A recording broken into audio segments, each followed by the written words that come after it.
Welcome back to Two Gals in a Glass Half Full. Today, we are going to be talking about functional medicine, also sometimes known as holistic medicine. What do you know about it? We're going to learn more from Dr. Deb today, but before we get started, Dr. Jess, what is in your glass? So this morning I'm almost done with my cup of coffee. It's taken me about an hour and a half to almost finish one. And that's okay. So low acidity, bean, and I've got just like a little bit of cream in there to kind of break that, no sugar. And it's just enough to get me going in the morning. So Dr. Bobbie, what's in your glass? I actually have in my mom fuel cup from my best friend and coffee as well. Coffee with a little bit of cream, and definitely need mom fuel this morning. I was telling Dr. Deb before we started, I used to think my life was busy, and now with a little one that's 10 months old now, it's a whole different type of busy. And I think that's what I'm struggling with, because the busy has nothing to do with what I want to do or on my time. It is all on hers. Yep, really teaches you you're not in control. If you Yeah. ever needed that reminder, having kids drives it home. Yeah. Huh. So, Dr. Deb, before we do your intro, what's in your glass? So I actually have three glasses and I feel a little left out because I don't have coffee in my glass. I actually have mushroom coffee in my glass, which I'm trying to figure out if I love it or don't love it. So that's in this one. I've got Kangen water, which is alkaline water in this glass. And I have yummy, warm chicken bone broth in this one with lots of good collagen for healing our guts. I love that. Yes. So, I've got like quick question. What made you choose the mushroom coffee? Like, what's the why behind that one? Well, mushrooms have all kinds of medicinal purposes. And, it has been around for thousands of years using mushrooms in different ways. And so we just thought, you know what? Instead of just drinking regular coffee, which can actually impact adrenal glands, new mom, by the way, and, it helps us really get better energy, more sustainable energy, and stop having those crashes through the day. So I'm trying to get used to it myself because it does have a little bit of a different taste. And I think it may be an acquired taste, but it has all kinds of really incredible medicinal purposes. Yeah, no, I love that. Put anything in with it? Say that again. Do you put anything in with it, or is you just Oh, drink that? right now I'm drinking it straight, although I've reconsidered that a little bit 5 times already this morning. I thought maybe a little bit of monk fruit, maybe a little bit of organic, like grass-fed milk, something. Yeah. But we're just testing the grounds on this one, so we'll see. Yeah, that's where I'm kind of in that test phase as well. So I was like, uh, I'm trying to like it, but I do think it's just a matter of like combining it with something so that it's like, and like the more that you introduce a very new flavor for like drink, that it just takes some time for your taste buds to get used to it. I thought about putting a different tea bag in with it as well and Mhm. cutting the mushroom down, just like you said, because just like sometimes, I don't know anybody out there with animals, right? You change their dog food. We're in the process of changing my dog's food right now because he's getting older from that dry, hard stuff to a more raw food. And Mhm. you start with like 20% of the raw food and then 80% of the dry stuff. And then we slowly change that percentage around. And so that's actually an incredibly good idea. And I think next time I'll probably do that with this too. But this one I just jumped in. Right. And that's like normally that's what you do. You jump in with both feet, and then if it works, great. If it doesn't, you're like, well, maybe I'll try Get off something that different. exit, back on again after that traffic jam goes away. Right. Absolutely. So Dr. Deb, do you mind telling us a little bit more about you? Like we're like super excited to interview you today. Oh, I'm super excited to be here with you today and to talk about health and wellness. I come from a little bit different approach, which is the functional approach to your health, or that holistic approach. And what we do is we really look for the true underlying cause of a problem and we fix that, and then the symptoms go away. So, for example, I will have a patient who comes in and says, I have type 2 diabetes. And I said, well, you know what? Let's stop calling it type 2 diabetes. Let's call it a blood sugar problem, because what's happening is there's something else going on. Is there a pancreas problem? Is there a liver problem? Is there a gut problem? Is there a thyroid problem? Figure out what's causing your blood sugar to be high. You figure that out, and guess what happens? Blood sugar comes down. And that typically happens with everything, whether it's female hormones, whether it's a thyroid issue, hypothyroid, hyperthyroid, even autoimmunity. We can get those antibodies to quiet down. And I'm super excited to be where I am today. I started out as at the University of Connecticut, go UConn Huskies, and I was a bachelor in psychology, and then I actually got an associate's degree in occupational therapy assisting. And I did that and loved it, and decided, you know what, I want to really do more. And I didn't have a OTR school close by that I really wanted to go to. So I decided, I became a neuromuscular therapist, massage therapist, and then I went back to chiropractic school and became a chiropractic physician. And then I went back to school to get a certification as a functional medicine practitioner, so that I could really address holistically people's issues.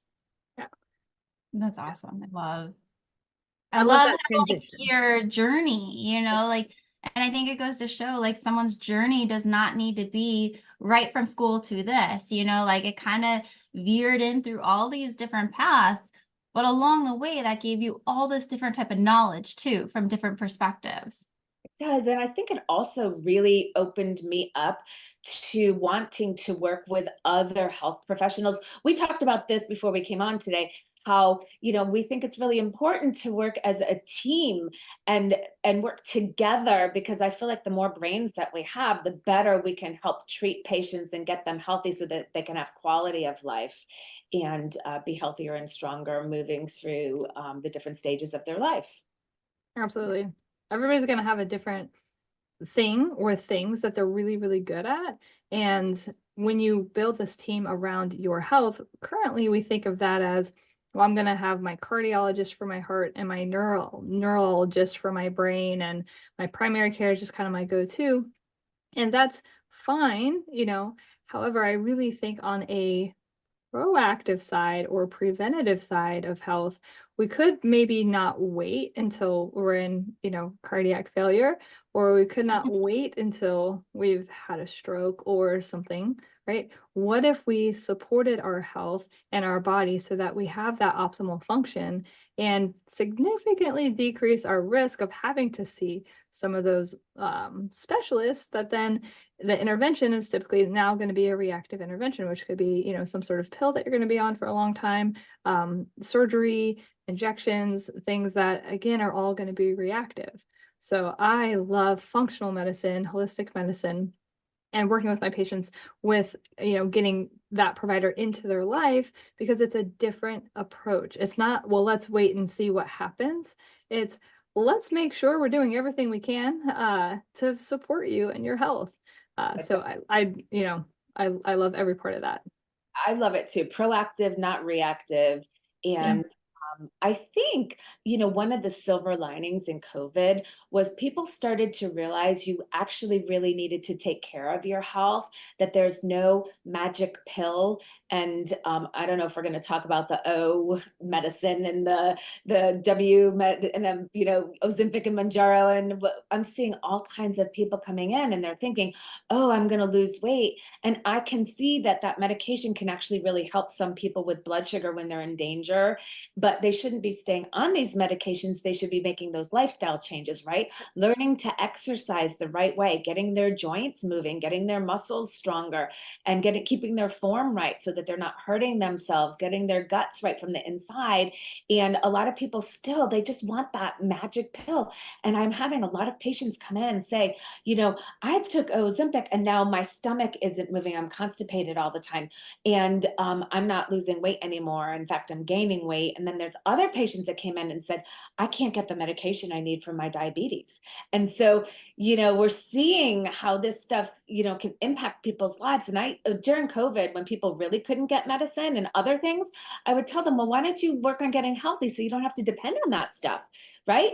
Go to the OT, go to the PT, go to the gym. I know they weren't open during COVID, or go outside and go for a walk, go for a run, ride a bike, pick different foods. But I think part of the problem is that, when you watch TV, especially in this country, it's, tricks are for kid and have a Coke and a smile and all that kind of stuff. So people think that stuff is the good stuff for you, that's really healthy. And you and I know that stuff maybe on occasion, people celebrate with that. I don't know why, but they do because it tastes good, but it's not good for you every day. And it causes problems, wreaks havoc in our bodies. Right. Yeah. And I like that you're talking about just that reframing the thinking is really, when we think about health, it's, we're used to having this one blood panel that's run, so we go to our primary care, we do one blood panel, they take blood pressure, look at your weight, and then that's it. That's are you okay to, see you again in a year. Now, from a functional medicine perspective, holistic medicine perspective, I know this is true. What kind of differences in testing do you do to actually make sure that the health is where we want it to be? That is actually a really, really good question. Typically, the traditional doctors, your yearly appointments, they are very, very, barely testing anything. They test, right? Barely. Really, they test the things, in my opinion, that they can either go, "Oh, here, quickly write you a prescription for," because they have 7 minutes in the room with you now, maybe if you're lucky. Mhm. But what we do is we will take, like, look, let's say lipid panel. Did you know that actually 50% of people who have a heart attack, their lipid panel is normal range, the conventional range? Right. And we use a test called a CIT test. It's a comprehensive inflammatory panel, and it actually digs deeper. We're the only country left that does the lipid panel the way they do it now. We don't do that. The other countries all look deeper and look at C-reactive protein and other inflammatory markers on top of some of the cholesterol markers, on top of some of the hormones, so that we can get a better look at what's going on in the body. We will do iron panels. We'll do a full thyroid panel. So a lot of people will come in and they'll go, "Oh, I'm hypothyroid." And I'll say, "Okay, let me look at your labs." And it's TSH and free T4. And I'm like, "Okay, but there's really 9 tests that we want to look at, right? And TSH is really from the pituitary. It's not even from your thyroid." And so we want to look and see really what's going on in that thyroid, and where is the breakdown? Where do we need to fix you? Are you not producing enough of, T4? Are we not converting it? Are we converting too much of it? Is it a gut issue because we can't break the hormone down? There's a bunch of different things that we look at. I always look at food sensitivities and food allergies because that will impact our gut. And in the functional medicine world, we call this brain 1 and our guts brain 2, because you will find a lot of the same things in your brain as in your gut, and vice versa. So we test that. We'll test hormones, female hormones, male hormones. And for females, we'll do it either saliva, which is actually more bioactive, one of the better ways to do it, especially if you're still cycling, or if you're postmenopausal, or even maybe perimenopausal, which I tend to do saliva anyway. We'll do blood. We will do things like a neurotransmitter test, looking at serotonin, GABA, dopamine, acetylcholine, histamines, all those things for depression, for anxiety. So people are coming in and they're like, "I've been like this my whole life and I don't know what's going on." And we balance them out and they're like, "Oh my gosh, what a difference." We'll test your adrenal function, cortisol, right? So that's your fight or flight hormone. It puts belly fat on us. So women out there, when you start going through menopause and our guts change and our hormone balance change, our adrenal function changes. It will impact your sleep cycle. So people can have a hard time falling asleep. They wake up at night, which is not normal. They won't wake up feeling rested in the morning. You get tired during the day, crash after you eat, which you're not supposed to do. Sometimes even crash in the afternoon. And then it's time to go to bed and we're up doing the laundry, vacuuming instead of going to sleep and quieting down.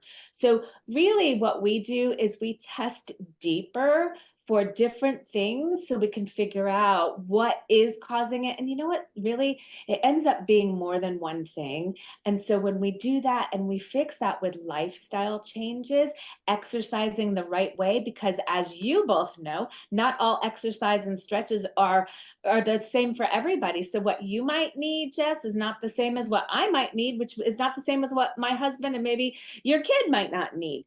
And Right. so we try to really look at the whole lifestyle of a person. And then, of course, you really need to add in the mental stuff, the emotional stuff, right? Because we have chemical stress, physical stress, emotional stress. All of that stuff is just stress to the body. And stress is the greatest sabotager of your health that there is. Mhm. So deal with that and figure it out and do the right tests the right way. And you can live longer and quality life, not just a longer life. And I think, we were talking earlier about, you were using Ozempic as a example, but like people just want, okay, and it's natural, right? Like in life, like we want to take the easy route. That is just human nature. It's not that there's anything wrong. It's not that we're like that. It's necessarily lazy. It's just our bodies are geared and made to take the easiest route from A to B. Right. So when it comes to fixing a problem, we're so used to, we want this fixes this, whereas functional medicine or holistic medicine, and I like holistic because it encompasses, it makes you really think about the whole body, but that's also what functional medicine is. It looks at the whole body, and our body is so intertwined and connected. You can't fix blood pressure without also looking at exercise, sleep, like all that. Like it's not just a pill, like it can be, but you're not fixing the root cause. You're just putting a Band-Aid over it, and other problems will show up later down the road. I think we were all really raised in that pill for an ill model, right? And take this pill and then, hopefully it will fix the problem. And you know what? I do want to say this. I really feel like we're blessed to live in a country that we have really good access to incredible doctors and incredible surgeons for the critical care stuff. And, we're blessed to have the medication too, because I don't know about you, but if I cut my arm or if I break a bone, take me to the hospital, suture me up, give me some pain medicine, and then send me out the door, right? I'm not going in for surgery without being put to sleep. And, we're lucky we have that in this country and we have really access to that. But the chronic degenerative stuff, which is the stuff that you see and the stuff that I see, is the stuff that conventional medicine really fails us with, because they only know to keep you on that medicine, or they send people home and say, oh, work out and lose weight. Well, what does that mean? People don't know how to do that. Right.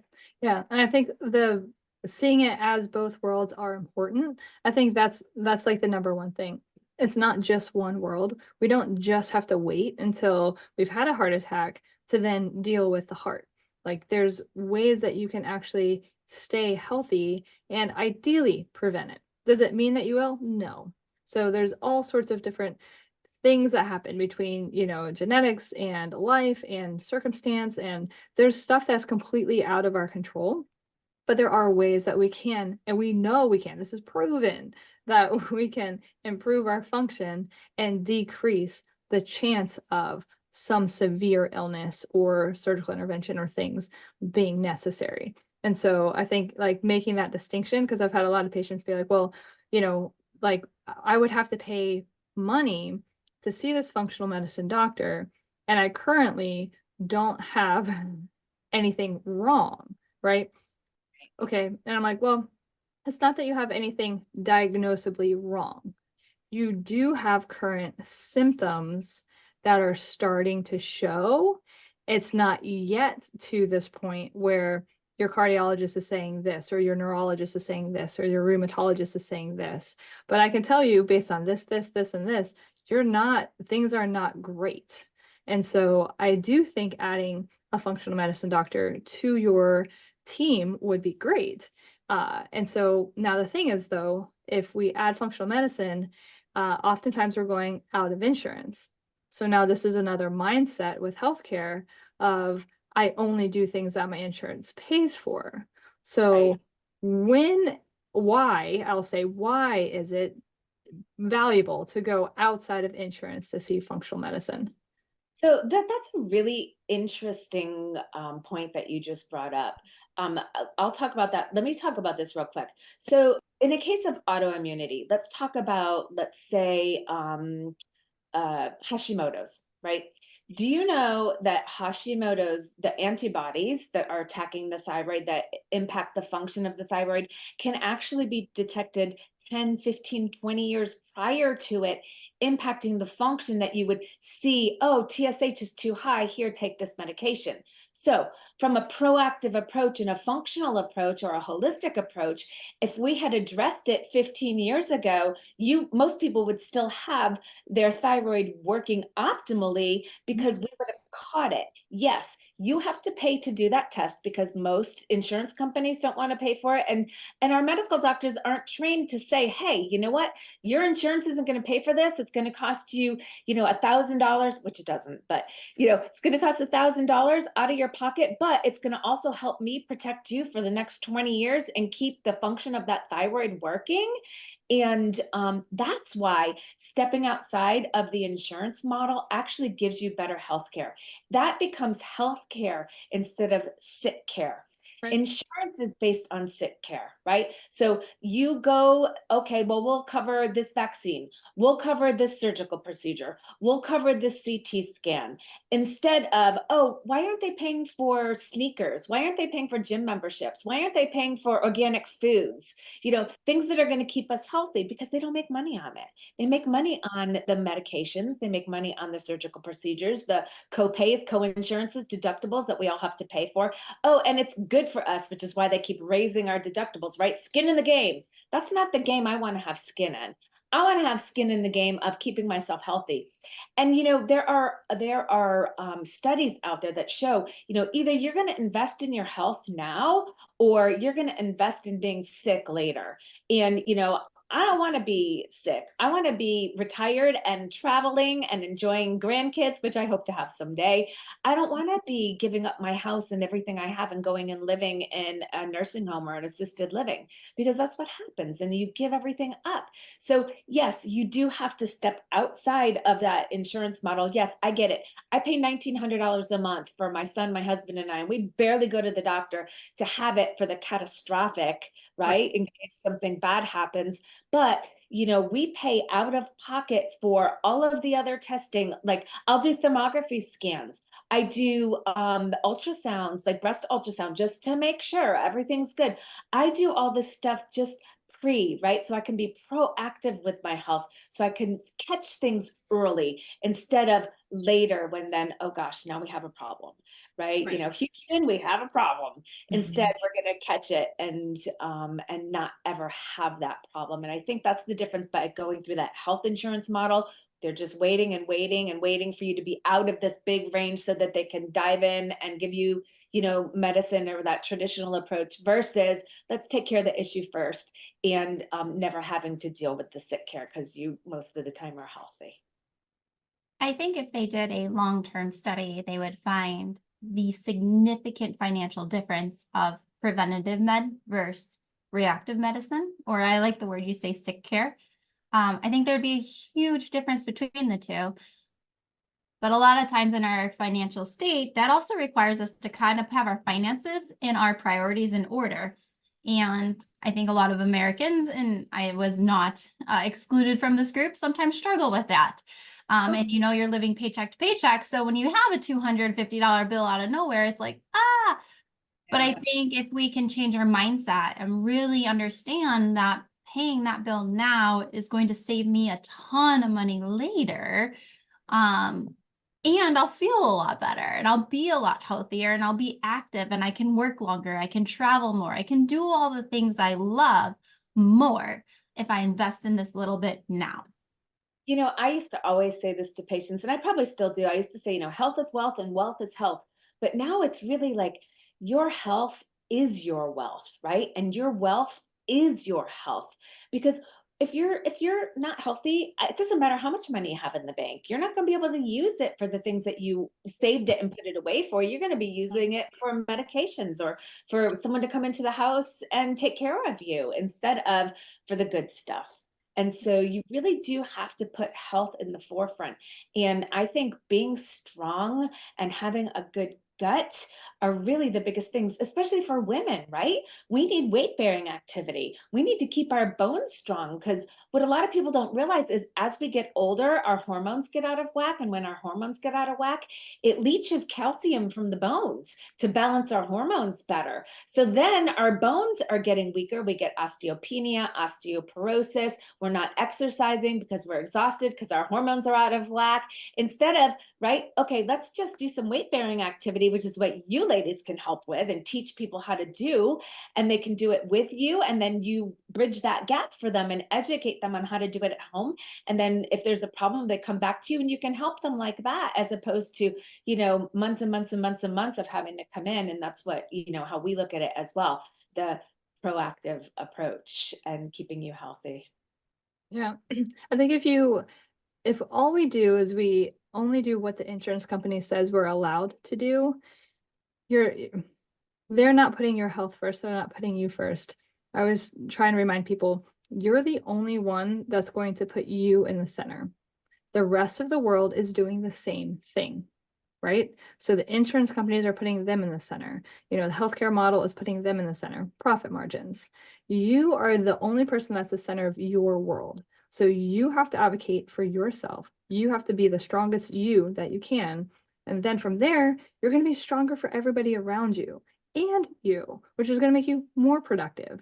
And ideally, let's say if it is tough financially, but you're more productive and you're just functioning better, you're more likely to get that raise. You're more likely to take those steps that are going to move you forward. And overall, your life will progress better because you're able to focus. You have better retention of tasks at hand. You're going to have more resilience with that interpersonal communication with people around you. All of these things that, like, just in general, just think one thing's not going well, like sleep. One thing isn't going well. When I'm tired, and someone is talking to me, my tolerance is going to be down here if I'm not like completely agreeing with what they're bringing to the table. They might be missing a point that, like, hey, we've already talked about this. I'm feeling frustrated that they didn't remember the point that we already talked about. They're rehashing something. And so I'm more likely to reactively speak to them. That's just one thing not going well. That's not me being in pain. That's not me just having like overall like some sort of like instability with mood because of hormone dysregulation, having some sort of like issue with gut. Maybe I'm like not digesting something well. I'm like feeling a little nauseated or gas or constipated. All of these other things that we're feeling, and it's pulling our threshold down, down, down, down, down. You're not going to move forward that way. You're going to push people away. You're not going to do everything that you can do in that day to your ultimate capability. Everything's less. So it's directly affecting how you move forward as a productive adult in society. If I sleep well and I'm like, hey, no big deal. You forgot this point that we had talked about. Does that change everything? You're like, oh yeah, boom. Do you see how quickly that conversation, like it could have gone that way?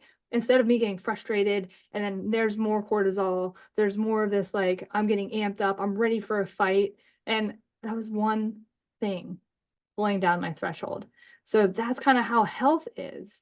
Like, we want our health to get our threshold as high as possible because we're so capable as humans to like take our knowledge, take our skills, take our whatever we're good at and share it in some way, whether it's our job or friends or raising kids, whatever it might be. It's vital. Yeah, I just had a conversation with this literally on yesterday, with a patient. And I do work a little bit of work comp, actually. And the patient, I've been seeing this patient for about 2 to 3 months. And I know this patient well because they had just had a major shoulder injury last year. So I knew, the patient that tries really hard, that like just wants to get back to work, very strong, young. And we've been working on a knee injury for about 3 months. And just something's not right. Nothing we're doing is improving. He's doing really trying. He's doing everything that's told of him and nothing has changed. But the surgeon, there's nothing on the MRI that shows anything. And so he was like, I think I might want to get a second opinion, which I think you get second opinions in healthcare. For some reason, we don't do second opinions in healthcare. If you're doing a project on your house, you're not going to ask one person to come look at the house and get an estimate and be like, yep, it's all yours. You're going to get multiple people, multiple opinions. And I think we need to do the same in healthcare. So I was explaining like, yes. And so he talked to the case manager, and the case manager was like, well, let's wait till you see this other doctor and then maybe we'll get in. And I was like, no, like, we're not waiting another few weeks for you to see this one doctor to wait another few weeks to get in with another. And so I explained to him, he was like, well, the case manager said, and I was like, you realize like they're working for the insurance. So they're doing everything they can to keep this bill as small as possible. So like call and be like, no, I'd like a second opinion and I'd like to do it now while I'm waiting because I can't get into the other doctor. And he was like, oh, I can do that. And I was like, yes, you can ask. Like all they can say is no, but like ask. And the lady told him, well, you need to see the first doctor first, but then we'll come back. She called back within like 30 minutes. He was still here. Okay, you have an appointment for this Thursday.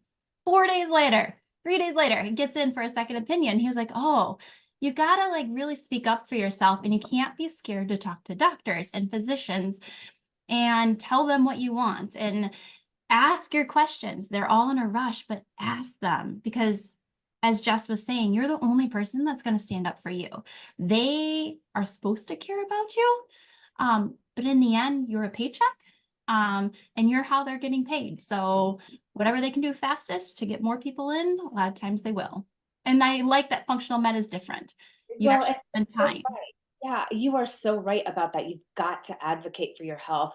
I tell patients that all the time. Ask me as many questions as you want to. I don't care because that's what I'm here for, to educate you, because knowledge is power. And I think that a lot of doctors feel offended when you ask a question. I mean, I've been fired by doctors before because I'm asking questions, and I'm not asking the questions to be rude. I'm asking the questions because I really want the knowledge. I want the information. I want to be healthier. And so, a lot of people are afraid to, but at the end of the day, medical doctors, everybody, we're all the same. We're all just human beings with hair and blood and skin and brains. And so it's important to ask the question. It's important to say, hey, wait a minute. Slow down. I don't understand what you just said to me. So can you say it in a different way? Because you need to understand your health. If you give somebody a lab and say, what does this lab mean? I think probably 90% of people, maybe more, would not be able to tell you what their labs mean. And that's one of the things I do with my patients is I educate them and teach them, this is what it means when your lipids look like this. This is what it means. I give them cheat sheets too, because it's a lot of information, right? We go to school for all this stuff, but to give them the knowledge and the power, I think one of the things that we do is empower our patients, right? To be in control of their health, because being in control of your health gives you so much more in the long run when it comes to healthcare and sick care. But, I think being empowered, having control, especially as women, being able to say, hey, wait a minute, time out. I don't want to have a birth this way. I don't want to put all that goop in my kids' eyes. Do I have to? No, you don't have to. Here's the benefit of doing it. Here's the minuses to doing it. You make a decision that works good for you and feels good for you. And so I think you're 100% right when you say that. You got to really be involved, ask the questions, and don't feel bad about asking the questions. And I think cash-based practitioners, whether it's physical therapists, chiropractors, functional med doctors, whatever it is, cash-based practices, you're going to find that a lot more. Because if you don't do it, why are they going to pay to come back to see you? Do you know what I mean? So like, there's so much benefit to a cash-based model as well. 100%. I also know, like, I do a lot of telemed when it comes to functional medicine, because you can reach so many people. I have patients in different countries and different states, and I'm licensed in different states, and this way it gives those people who are living out in areas that don't have access to doctors like you guys and me, and it gives them the ability to ask the questions, to be educated, and to have doctors involved in their care. So, I think that's another big thing, because we're all in different areas, and And here we are having a good conversation that's going to help others. And I think with healthcare, that's such a huge improvement that we've seen over the last, probably 4 or 5 years. Oh, major difference. And that's, anytime you kind of look back through like how has everything progressed? Because I know when we first came out of school, I mean, I didn't know anything about functional medicine providers. Like I knew nothing about it. And over time, you've kind of seen that like, okay, where like I used to have like an acupuncturist that I really liked, I have a chiropractor that I liked, obviously I do PT, and you try and find a good primary care for your patient that will actually listen to them. That one sometimes can be a little bit hard because of the time constraints, and that's the insurance model. That's insurance. So then it's like I started learning more about this world of functional medicine. It's like, oh my gosh. So we add this into the team. So you still have your primary care who can refer out to the specialist and, have that insurance based, hey, let's just make sure we're kind of covering that side of things. And it's like, it bridges everything and you're still the center, and you can do telemed, you can do all these things because all these tests can be done and results are read remotely. Like it's not like somebody has to put their hands on you. And then all of a sudden now it's like I'm empowered, I'm in the driver's seat of my health. And when I know what's going on with my health, and I know that like, because I do the same thing that you do with panels, I do with MRI results. Because it's like you get this report and it's like, oh my gosh, I'm pretty sure my spine's going to break in half. And I'm like, no, like there's not going to break in half. So lots of big words on here. Let's, like my desk right here, like it's glass. I can draw on it with a dry erase marker. So I draw it out. I'm like, okay, this is what this level means. And this is what they're talking about. And this is, so just like you've got gray hair, so you've got some grayness in your spine. It's aging. It happens. So that's what this word means.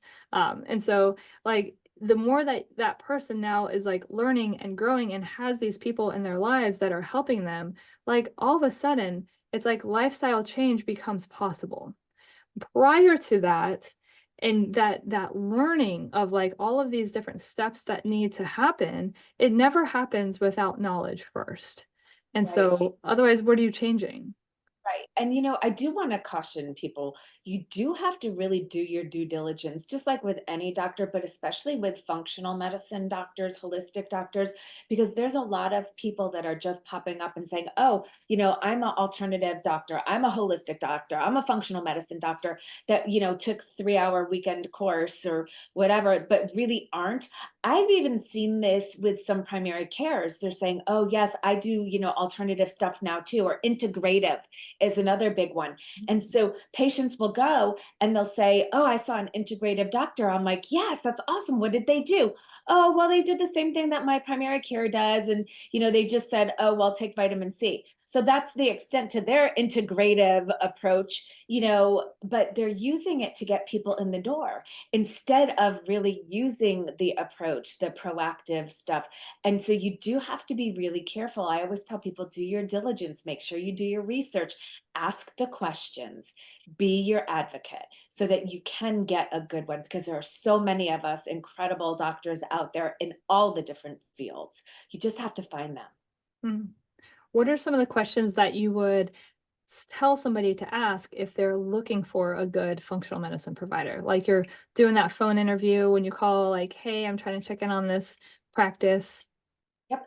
I would ask them what their philosophy is, right? Because that's going to give you right off the bat. If they're like, oh, I just look at it and then, I'll give you a prescription to whatever you need. Well, then right away that they're not really truly integrative. I would also look at, I would ask, what other modalities do you offer in your office, or do you refer out? I'm not afraid to refer out to a physical therapist. We have run right in our parking lot. I send to all the time.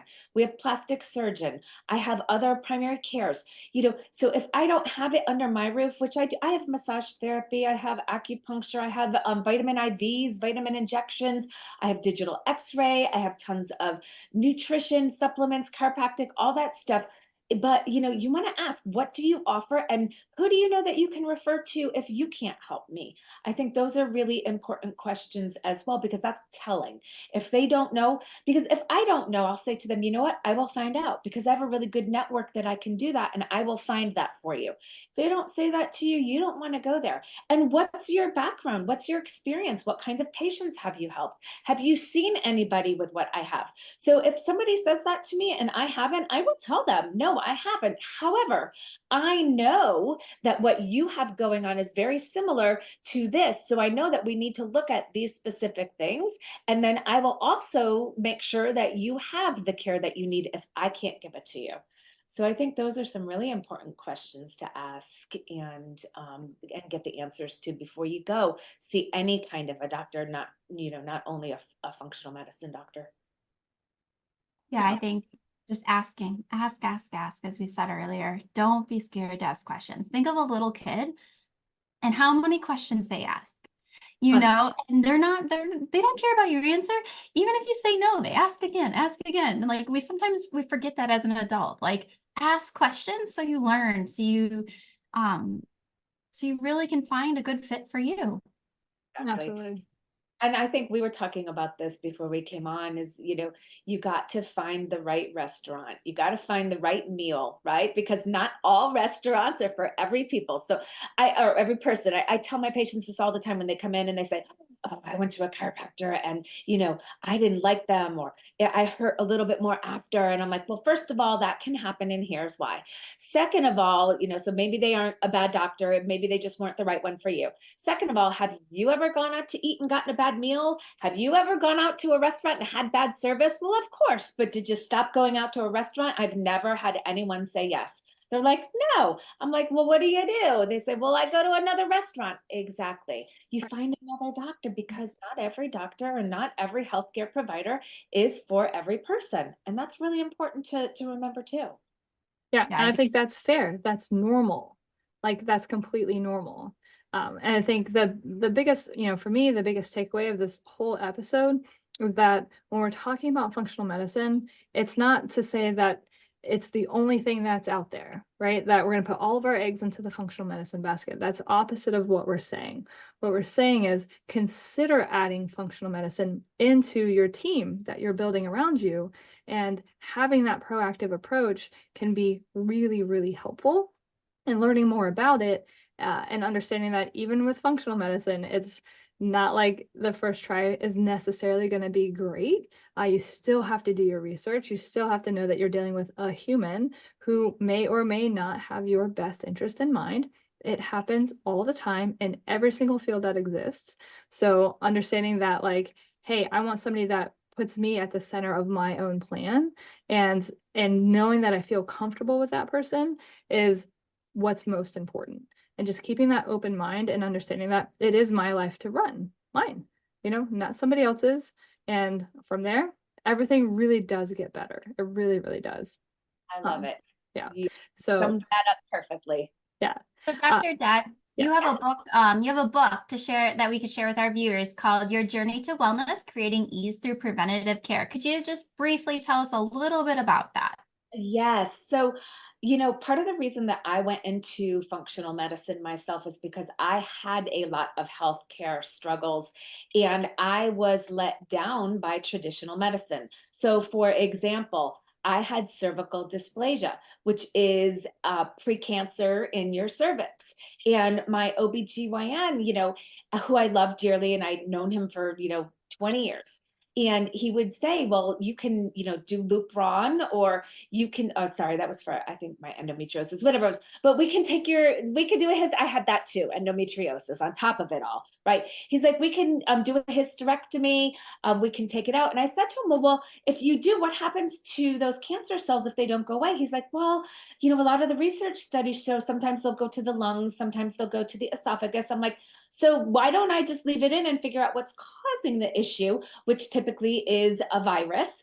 And then why don't I address handling the virus. Same thing with endometriosis. He said, well, we can do the Lupron, which is a chemo drug that they give men with prostate cancer, or we can do a total hysterectomy. And I said to him, half joking, but half not joking, well, if you take out my uterus and my ovaries and it doesn't work, I still have the endometriosis. Can I have my uterus back? And he looked at me and he's like, no, Deb. And I said, well, then let me figure it out. And, it was an imbalance in hormones. So I balanced my hormones and I didn't have any of those problems.